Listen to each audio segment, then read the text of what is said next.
I have the same dream. What a simple and banal phrase, but it doesn't convey the meaning of what I mean at all.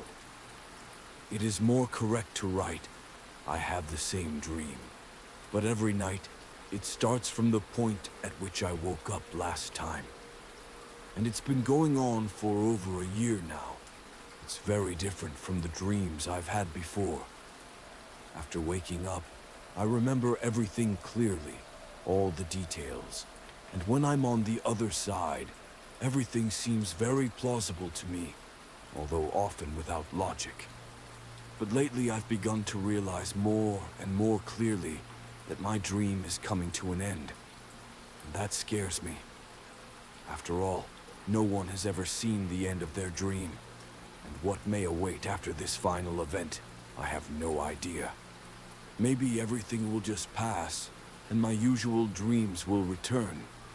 Or what I will see in the final event will break my brain, and I will have to move to a specialized institution under the supervision of nurses. Or maybe I will just die. That's the way it is. But while there is time before I go to bed again, I'll try to write about everything in order. I'll warn you of all your questions and speculations. I do not use drugs and generally have a negative attitude to them. With alcohol too. Everything has always been in moderation and never complained about mental health, at least until the beginning of this dream. And so, it all started, as I wrote above, over a year ago. I was sleeping and had a fairly normal dream, and at some point I found myself in the entryway of the house where my parents live. I've seen this kind of thing a lot, and as often happened in such stories, the elevator was under repair. But nevertheless, I still entered it and started the ascent. Usually in such dreams, the elevator left above the desired floor, and I had to go down to my parents on foot on the stairs. But this time it happened differently. I entered the elevator as usual, pressed the button, and the car started to rise. But suddenly, with a sudden jolt, it stopped and the light went out. Everything was plunged into total darkness. I took it calmly. After all, I knew that the elevator was defective, although this was the first time in my dreams. But this was unusual, because it was never so dark in my dreams. There was only a narrow strip of light between the flaps behind me, unable to illuminate anything around me, dissolving into the darkness around me. After a while, I remembered that I had a cell phone in my pocket that could be used as a flashlight. I took out an old button phone, which I never had in real life, but in my dream I was sure that it had always been with me. The little blue screen glowed, barely dispelling the heavy layers of darkness. The light slid down the side wall and illuminated the button panel, but now it was just black holes with wires sticking out. I've been so lucky, I thought, looking at the old elevator car, and only now I noticed that I couldn't see the opposite wall. The side walls and the worn linoleum beneath my feet, as far as the light could reach, went into darkness. It was a little frightening, but my emotions and reactions to them in the dream were different from the logic of the real world, and so I just walked forward, arm outstretched in an attempt to feel for the opposite wall, invisible in the darkness. I don't remember how long I walked along the narrow passage between the two side walls of an ordinary elevator car. The strip of light between the automatic door flaps had already disappeared into the darkness far behind me. Suddenly, there was a vague feeling that in front of me, someone was quietly and stealthily slipping on tiptoe, trying to give way and get away from the dim beam of my old phone. Someone large and shapeless. I called out quietly, "Who's there?" But only silence, and the distinct sense of someone's presence ahead answered. There was a sudden squelch underfoot. A shimmering puddle spread across the linoleum. The stranger ahead of me was still silent, and silent, the sound of my footsteps echoing between the walls. At some point I was distracted and didn't notice that the side walls had disappeared, and the concrete under my feet was now covered with a thin layer of water. I completely lost my direction and walked at random, hoping to run into a wall. Suddenly, the most unusual objects came into view. A school desk with open notebooks and writing materials, all old and scratched. A dusty child stroller tipped sideways, an abandoned, burnt doll, or a broken mannequin, and even an old shriveled cupboard, between whose open sashes there was such a deep darkness that even light could not penetrate through it, which created a feeling of a gloomy abyss inside this wooden structure.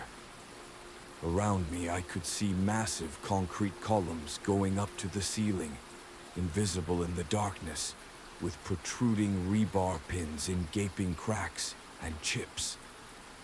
From the dark depths of this endless room came the sounds of dripping water, and I soon discovered their source. It was as if I were in the basement of some boiler room, a multitude of pipes of various diameters, rusty, gurgling and leaking, stretched and twisted in every direction. Valves, pressure gauges, hissing steam, hot humid air, and dirty wet tiles underfoot made it look even more like a boiler room. Even the phone light was now, for some reason, red, giving the surroundings an ominous look, like flames from unlocked boilers and furnaces. The unknown entity ahead of me was now occasionally visible in the tangle of pipes, lurking in the shadows behind them like a swirling darkness, or a mountain of writhing tentacles. It was frightening, but I kept walking forward, still hoping to reach the wall, and I finally did. Straight to the elevator door leaves, with a narrow strip of light between them. The doors swung open, and behind them I had time to see the light-filled corridor, so inviting and spacious. And I woke up. From that night, I began to dream an endless dream, and each time it began the same way, without any prelude. The elevator doors opened in front of me, and I went out to the same place where I woke up the previous morning. Anyway, the next night I stepped out into the hallway. Filled with light and cleanliness, it was filled with endless rows of doors and ceiling lights going off into the distance, merging there into a point. Walking down this corridor was easy and joyful. I walked along, peering through the open doors on either side, and behind them were bright and cozy apartments, and in them lived ordinary families. They were going about their ordinary business, and it was evident that love and joy reigned. I entered their dwellings but remained unnoticed, like a disembodied spirit. In some apartments, scenes of family celebrations unfolded before me, with merry feasts, smartly dressed children, and rousing dances. In others, parents played with their children with mischievous laughter. Many families sat around beautifully set tables eating dinner or breakfast. Some were learning to play the piano, and the melody was mysterious and unfamiliar. Young parents, along with their children, were making repairs, encouraging each other with funny jokes in unfamiliar languages. The view outside the windows also varied, and each apartment had its own. Some were night, lit by stars or the neon lights of unfamiliar cities, while others were day or morning, filled with birdsong or the noise of busy streets. I saw snow falling from the sky, or jets of warm rain, the blossoming firebuds of holiday fireworks, or flocks of doves dancing in the sky. I saw the glass towers of skyscrapers reflecting the rising sun, or palm trees rustling in the wind on the shore of the blue sea under an azure sky. I enjoyed going from one door to another, stopping for long periods of time to watch strangers living in happiness and harmony, secretly a little envious, but also happy for them. The flow of time in the dream was unusual, and it seemed that I was living weeks and even months in one dream, without knowing any fatigue or feelings of hunger or thirst. For more than a month, I was happy to fall asleep, to find myself again in this endless corridor, and to walk from one apartment to another. The only thing that broke this joyful idyll was the elevator door, which invariably turned out to be 5 meters behind me, cutting off the way back to the already passed kilometers and apartments. And every time I looked at it, everything inside of me shrank with incomprehensible fear. When I tried to approach her a couple of times to press the call button, or at least just to look closer, I was covered with such a wave of inexplicable horror that I instantly woke up. I could not find an explanation for it, because from the look of it, it was an ordinary elevator door with sliding automatic sashes. I went out through them every time I started to sleep, and they closed behind me with a clang. There wasn't a single ray of light in the gap between the flaps, just darkness that seemed to ooze out of it in a faint haze, like the poisoned fumes of a dead swamp. But I didn't want to go near it, so I just walked forward, watching the lives of people I didn't know. How many were there? Thousands? Millions? I won't remember, as I lost count of them long ago. But at some point I suddenly began to notice some unpleasant changes. At first they were small things, but they disturbed the general idyll. In the clean corridor there was sometimes garbage, someone's dirty footprints or sand and dust. Among the slender row of lights on the ceiling, there were flickering lights, or lights that had gone out altogether. In the idyllic family scenes in the apartments, too, all was no longer well. More and more often, the people living there quarreled, and quarreled among themselves. Punished children cried, and the atmosphere became more and more nervous, full of irritation and untidy. Outside the windows, a thunderstorm or a snowstorm howled at times. There were pungent odors of burnt food and the sound of breaking dishes. And the further I walked, the more oppressive and repulsive I found it. I was no longer so eager to fall into the depths of sleep every night. Scenes of poverty and grief were now unfolding before me. In some apartments, cold and dark, devoid of electricity, pale parents and their children sat wrapped in blankets, candlelit. In others, where empty bottles were strewn across the floor, a wife scolded her drunken husband. Once I even heard an air raid siren behind the thickly curtained windows, and all the family panicked and hid under the table. Now there was dirt and trash everywhere. It was literally lying in piles in the hallway. And at one point I witnessed a murder, when in the heat of an argument, a husband smashed his wife's head. I was so shocked by what I saw that I could not bring myself to sleep the next night. But fatigue was stronger, and I sank back into this abyss of hopelessness and destruction. Now it was getting worse and worse. Visions of raucous drunkenness with unkempt and sick people were replaced by fights. Sometimes I saw armed men of a brigandish appearance bursting into the dwellings and taking the occupants away, and I bit my hands in helplessness, for I could not help them, for I was but a disembodied ghost to them. Scenes of murder and suicide now came with frightening frequency. People were ending their lives before my eyes by jumping out a window, jumping through a noose, or blowing their brains out with a gun. Everything was soaked with madness, cruelty, and rage. Clouds of snow blew in through the broken windows of the cold apartments. Rain poured through the broken roofs. Sometimes close gunshots and explosions were heard outside, making the apartments shudder and plaster fall from the shabby ceiling. There were fires outside the windows, screams of horror and panic from the streets. Once proud, shining skyscrapers collapsing before our eyes, and clouds of dust and smoke turning into crumbles of glass and concrete. Occasionally, the windows would show rushing streams of water, or fiery rivers of volcanic lava flowing through the streets, sweeping and burning everything in their path. The walls of the corridor were now covered with mold and soot.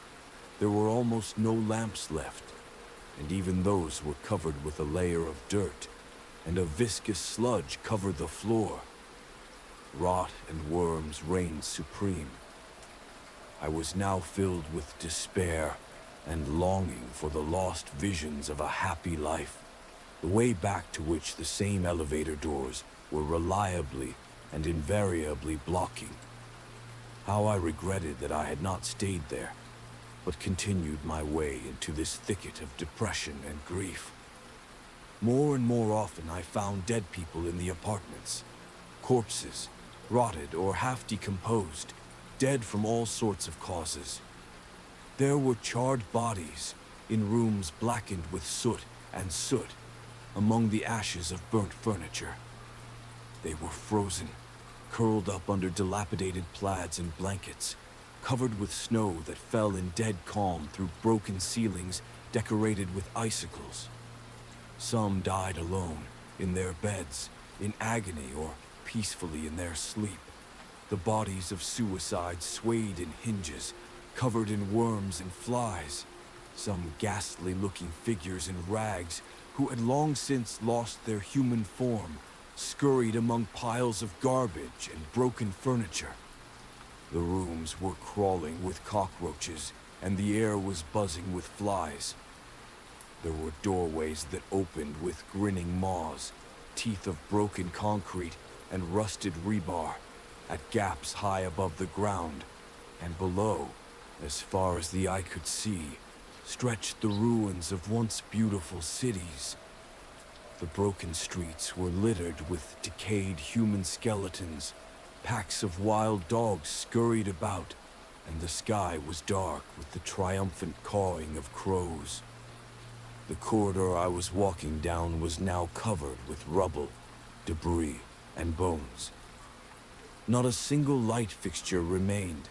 The ceiling and walls were covered with ivy and a fringe of dangling roots from which water dripped, the plaster peeling away in large chunks, exposing broken concrete and rusty wet rebar.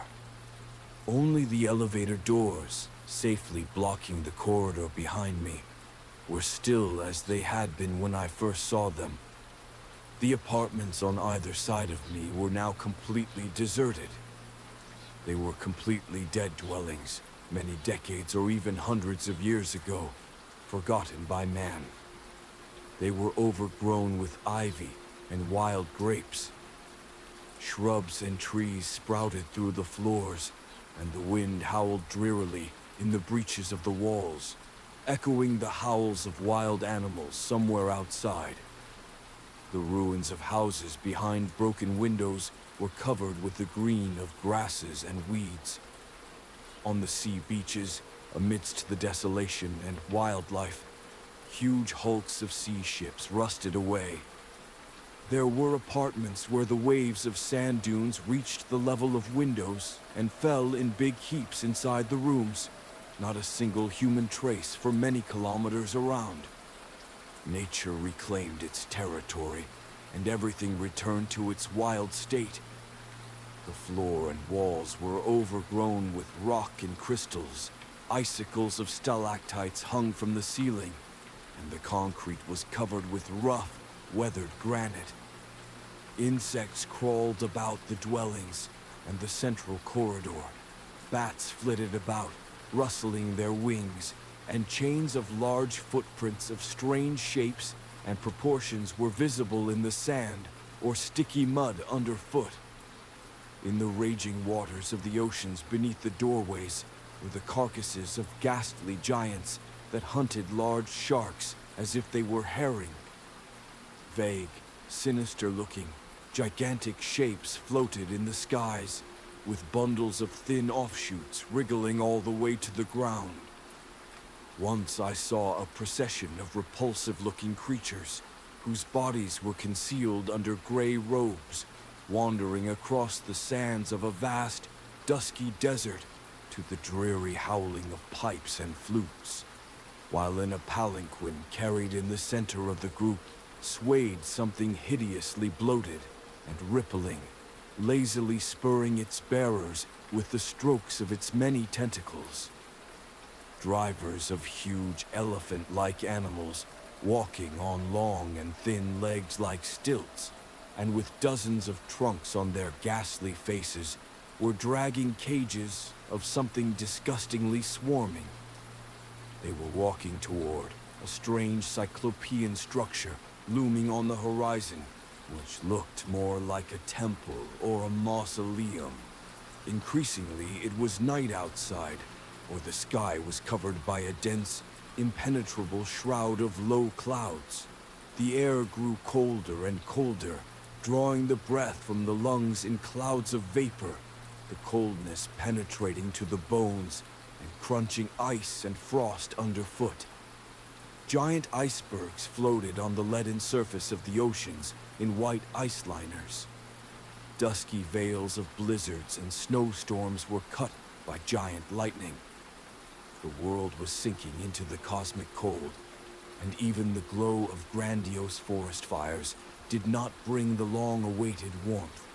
Everything around gradually froze in a dead stupor, cold and lifeless, long forgotten what the sun was, and only the echo brought from afar the wistful and doomed howl of the dying Leviathan. And finally, everything around him froze lifelessly in the darkness, under the light of giant stars, alien and cold, like the eyes of deep-sea fish. There was no corridor now. Instead, I wandered through an endless, wild, snow-covered cave, barely recognizing the piles of stalactites and icy rocks in front of me. The doors on the sides had become breaches in the rock and were increasingly rare.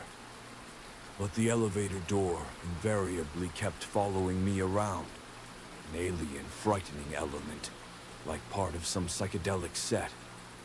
I began to sleep badly, sometimes avoiding sleep for several nights. But I didn't feel rested when I woke up after wandering through the icy tunnel of the dead world, because the headache, general weakness in my body, and brokenness haunted me all day long. Pharmaceuticals didn't help either. On the contrary, I fell deeper into this endless nightmare, and it took longer than usual to come out of it. People around me began to shun me because of my nervousness and irritability. I can't even remember how many medical specialists I visited. I was now just walking through a completely dark, straight cave, hearing only my own breathing and the rustle of cold gravel beneath my feet. And even the side breaches had disappeared. But holes in the ceiling began to appear, filled with the same alien stars in the black sky. And there was a sense of someone's gaze, a vague sense of some entity's presence.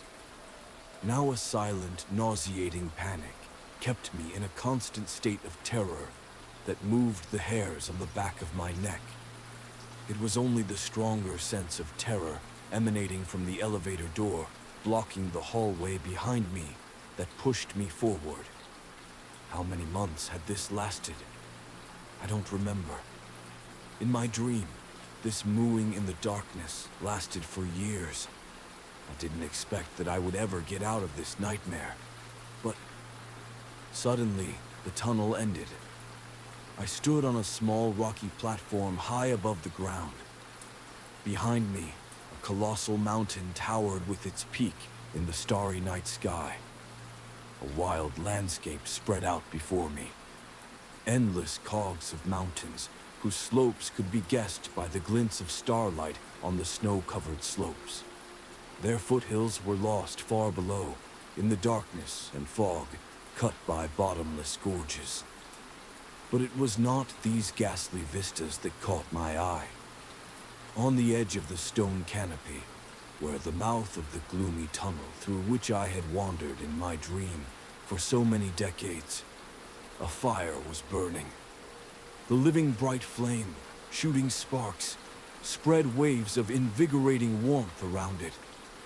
Such a cozy and idyllic picture, after all these hundreds of kilometers, through darkness and dead cold. And there was someone sitting by the fire, a hunched human figure, wrapped either in a blanket or a poncho, sat comfortably on the bales and bags. It was an old man, with gray, long, uncovered hair. He was stirring something in a cauldron suspended over a flame, paying no attention to me at all.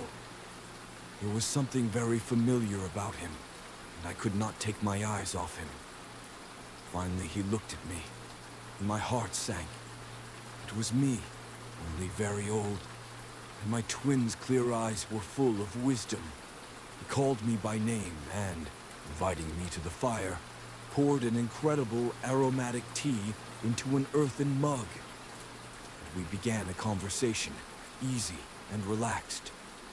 I asked him what he was doing here alone, but he replied that he was not alone, and with a broad gesture he pointed to the mountains surrounding us. Then I saw that on their slopes, here and there, fires were flaring up, illuminating stone canopies like ours. And there were more and more of them.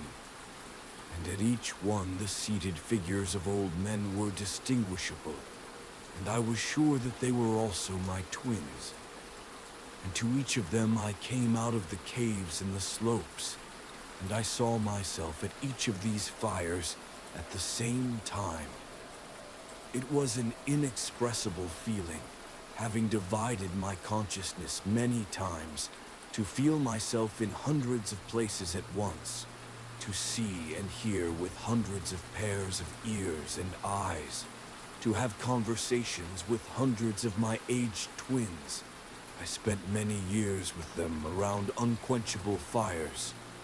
The flow of time was determined only by the movement of the stars overhead, and the giant multicolored cloths of northern lights that replaced them at times. I had gotten used to this strange state, when I could see myself in 100 different places at the same time, and with the help of avatars, I could hold simultaneous leisurely conversations with all my visions. As it turned out, my interlocutors were different. There were blind sages, staid philosophers, and shaven-headed monks who preached religions I did not know. Travelers with stern, weathered faces told of their journeys to countries that had long since disappeared from maps and globes, and of wonders seen there that had long since mingled with the sands of time. Poets with fiery eyes recited to me their delightful verses, and musicians accompanied by various instruments sang marvelous songs, and their melodies stirred the heart and senses. After waking up, I carefully wrote them down from memory to read and sing them to my acquaintances who knew about such things, and they all agreed that they had never heard anything like it, and so delightful, and that the authors of these works were real geniuses. A healthy sleep came back to me. I plunged into my reveries with pleasure and impatience. and that world was once more lovelier to me than reality. How incredibly great it was to sit in the icy night world, among the frozen silence, by a living smokeless fire which never died out, drinking hot delicious drinks, and listening to various stories about the past of unknown worlds, or parables and legends of forgotten peoples and civilizations. How many wise quotes and sayings heard in my dreams from priests and philosophers. I posted after waking up in social networks, and they were instantly picked up and posted by millions of users. I listened to stories about my adventures in this world, and about the people and families I met on my way. But as it turned out, this idyll was not eternal. In fact, if in our world it was barely a couple of months, in my dream it was several decades, and my elderly twins were getting even older. And one day they began to die. My other avatars, as usual, came to the stone ledges to continue their lofty conversations, but some found only an extinguished pyre and a cooled, senile corpse. Others had senile companions dying in their arms. And with each dream I had, the fires on the slopes of the mountains around us became smaller and smaller. I felt my despair and the sadness of loss from each of my consciousnesses. Some of my selves went mad, sitting over the desiccated body of their dead friend, and finally threw themselves into the abyss to be lost forever. Others buried the deceased in humble graves of stones and cobblestones, and simply stopped coming. I felt my avatars less and less, and at last there came a moment when only I was left, on the same stone terrace where I had come out of the darkness of the tunnel many years ago, and where my interlocutor, an ancient elder, was lying wrapped in blankets, and the fire was barely warm, hardly dispelling the surrounding darkness. The old man coughed and wheezed, shaking from the damp heat.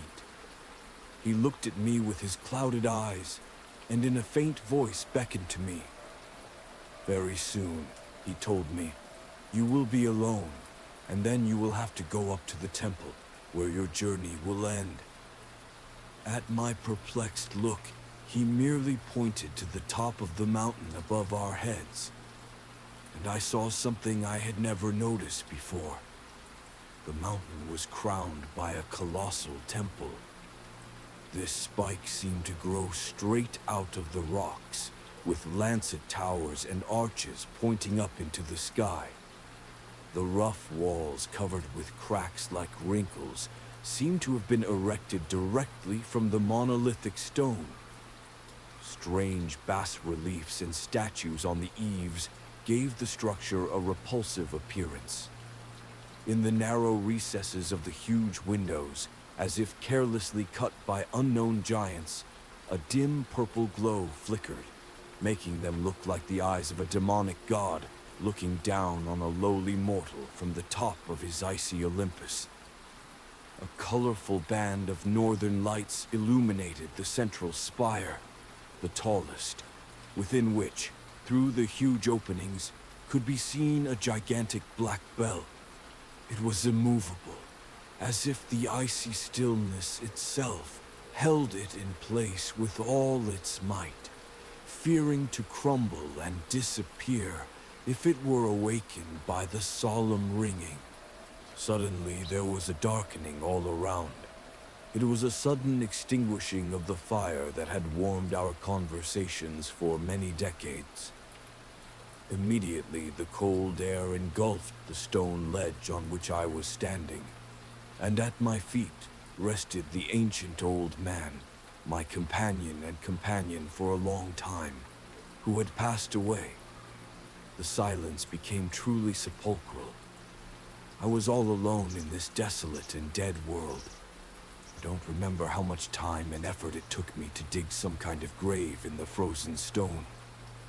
Crying tears of sorrow and grief, I carried the old man, whose name I had never learned during all these decades of our conversations, to the grave. I piled cobblestones on top and built a crude tomb. Now I came to this place of solitude to mourn the past in silence. More and more often I remembered my elderly twin's words that I should enter the elevator and go up to the temple at the top.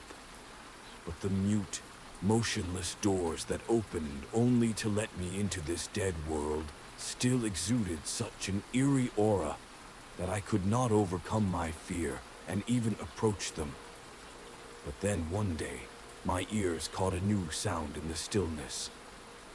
From the fathomless depths of the failure came the distant rustle of crumbling rocks and scratching, as if something unknown was slowly rising from the darkness and fog, but was still very far away, 100 kilometers from me. And also I began to notice that the stars began to disappear from the sky, and the smallest and dimmest ones went out first.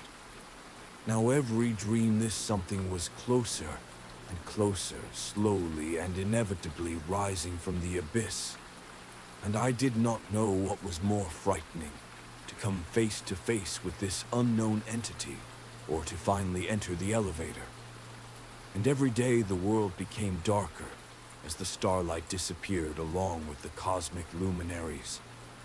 Now, in my dreams, I was constantly experiencing anxiety and paralyzing terror of the inevitability of the inevitable, and upon awakening, I found my hair graying.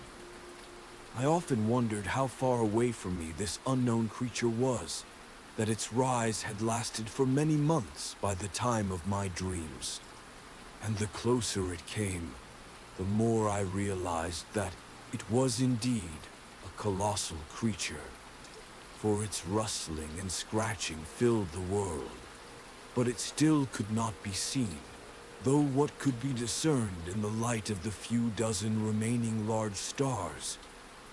But its power and size became apparent when two neighboring mountains, one after the other, suddenly shuddered, split, and began to crumble with a deafening rumble, falling into the surrounding abyss, into the very center of creation.